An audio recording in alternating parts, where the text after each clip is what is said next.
கர்த்தாவே நீர் என்னை கை தூக்கி எடுத்தீர், போற்றி புகழ்ந்து உயர்த்துகிறேன். பகைவர் பார்த்து நகைத்திடாமல் பாதுகாத்தீர் இதுவரையில். பகைவர் பார்த்து நகைத்திடாமல் பாதுகாத்தீர் இதுவரையில். Jesus Jesus. அருமையான நமது ஃபாதர் பெர்க்மன்ஸ் ஐயா எழுதின அற்புதமான பாடல், கர்த்தாவே நீர் என்னை கை தூக்கி எடுத்தீர். நாம் பரிசுத்த வேதாகமத்தில் நாம் பார்க்கும்பொழுது யோசேப்பை அவருடைய சகோதரர்கள் எல்லாரும் சேர்ந்து அடித்து வஸ்திரங்களை எல்லாம் உரிந்து அவரை குழியில் தூக்கி போட்டு சாகடிக்கணும்னு சொல்லி அவங்க பிளான் பண்ணிகிட்டு இருந்தாங்க.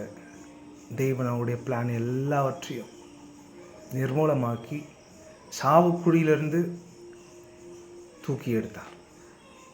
தேவன் அவரை மறக்கவே இல்லை, அவர் கொடுத்த தரிசனத்தை மறக்கவே இல்லை. தாவீது ஆடு மேய்த்து கொண்டிருந்த தாவீதை தேவன் ராஜாவாக அபிஷேகம் பண்ண வேண்டும்னு சொல்லி அவருடைய வீட்டுக்கு தன்னுடைய ஊழிக்காரை அனுப்பினார். ஆனால் அங்கே போனால் நிலைமை வேறு விதமாக இருந்தது.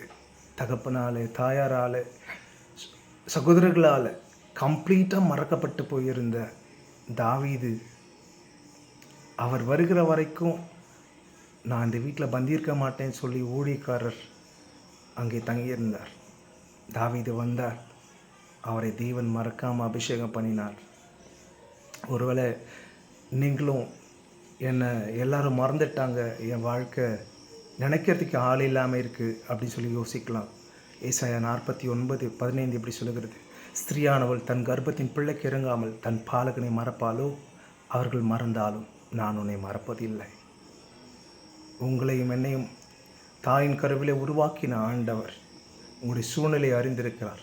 எந்த விதமான தவறான முடிவுகளுக்கும் நாம் இடம் கொடுக்காம உங்களை மறக்காமல் இருக்கிற ஆண்டவருடைய கருத்தில் உங்களை ஒப்பு கொடுத்து கர்த்தரை உங்களுக்கு உண்மையாக போக அனுமதியுங்கள். கர்த்தர் நிச்சயமாகவே அவர் உங்களை மறக்காமல் உங்களை அவர் வழி நடத்துவார். God bless you. கர்த்தர் நல்லவர்.